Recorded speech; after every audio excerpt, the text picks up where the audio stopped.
Hey y'all, I'm back with a really fun video. I'm super excited to share this. It is all about repurposing your planner pages. So I know some of you have some either extra planners laying around, or maybe you don't have a use for some of your monthly spreads, or maybe you're like me and you had a sister who bought a planner and did not use it. And so I took it and I decided to repurpose those pages. So the first thing I'm going to show you guys is how to add planner add-ins. It's just a fun little optional thing. All of these things are optional. It's just a fun way to recreate some things with planner pages or some unused scrapbook paper, if you will. So I made sure to cut down the planner page to a size that I wanted, and I left the side with the holes where the rings fit in because I'm going to add this inside my planner. And you guys will see that here in just a second. I added two colorful boxes checklists, or they actually have a grid background, and I added those in black, and then I cut down my background just because I wanted to make sure that I didn't have too much at the top that was blank. And then now I'm cutting this sticker that says homework in half so that I'll have a list for home and a list for work. And then I'm going to add a little cactus and just cut that off to make it kind of look finished. Look finished. I'm going to add two push pins and a pin, and then I'll show you guys how I add this in my planner here in just a second. Those stickers, by the way, most of those came from the Student Icon sticker book. The next thing I'm going to do is more of kind of a scrapbooky look. I kind of like the idea of being able to add kind of my own touch because I come from a scrapbooking background. You know, a lot of planners, or many planners don't. But if you're looking, I think I've heard, in my mind, you kind of just naturally like paper if you're a planner girl. And so this is kind of a fun addition for those of you who do like the scrapbooking part of things. And I happen to, and so I think this would be fun to kind of flip through and to have different pictures each month or something like that. So this is just a picture of my daughter, and I have the background is a planner page, and then the cloud actually was punched from the blue, the page that has Make Today the Best Day Ever, and it was punched from that, and I just added a little piece of a little sticker right on top. And then that's pretty much it. And you guys will see final photos at the end. I did add those right inside my planner. What's great about the monthly pages is that they are a heavier weight material, like I mentioned, and so you can probably add them in and take them out as much as you want. It probably won't make a difference as far as bending up the pages. The next thing is project life cards. So I am going to show you how to make those. Pretty self-explanatory. I'm just going to cut down some of these planner pages to a 3x4 size. And then I'm going to grab a pocket page, and I'm going to get to work on either you could do Project Life or a mini album, however you work, or if you have a traveler's notebook and you have pockets in them, you can do it with that as well. And I'll show you a couple ways that you can use these. So the first thing is I just added them right inside the pocket, and then I'm going to add a little embellishment right on top. I'm not going to decorate my pictures today because really the point of showing you this is just so that you guys can get a good idea of how to use the planner pages.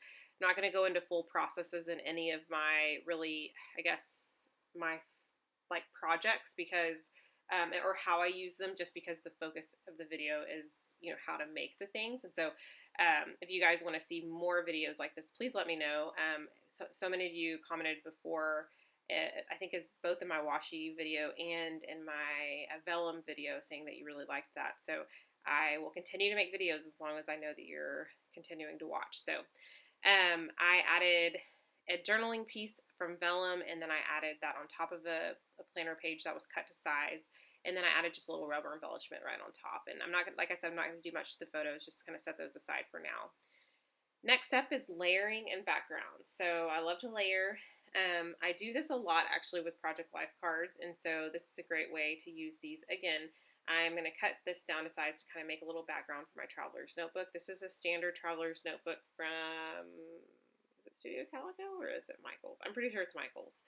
And yeah, it is, because Studio Calico, the one that I have, has like manila pages, and they may have different ones now, but so I made that background, I think like 8x4, and it was a little shorter, which was fine. I just kind of made it, I just centered it.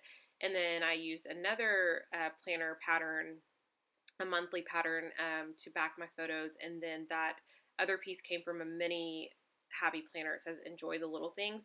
That actually came from one that says like hooray for today. It was that mini album.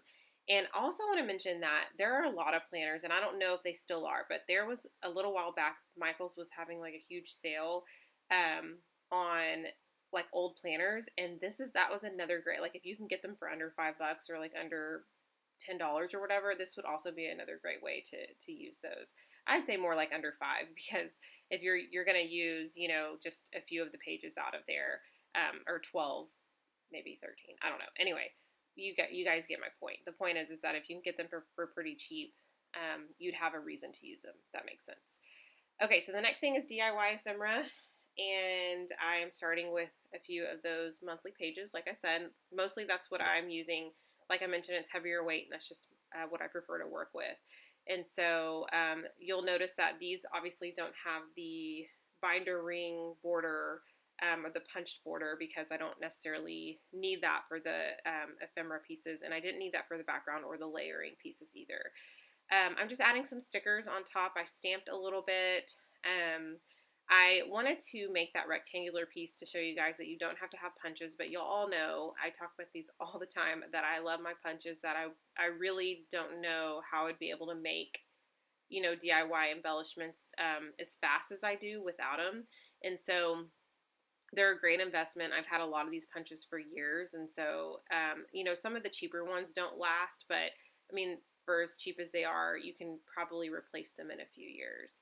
I've pre-punched some pieces from the different patterns that I had from the Happy Planner, and then I'm just, like I said, adding stickers and kind of layering and doing what I do when it comes to DIY embellishments. So I'm taking different embellishments from Studio Calico, and I can't link a lot of their actual products below because they come in kits, but because I am subscribed, but I will link their shop down below, or the kit, like how you can get I can be a part of their kits, and maybe I'll link their shop. I don't know if it goes to just their website or what, but regardless, I'll link those down below, just so you can kind of shop around if you are looking into scrapbooking, like if you're looking into different scrapbooking products. So anything I'll use, I'll try to link down below. Like I think I may have even used some Feed Your Craft stuff as well.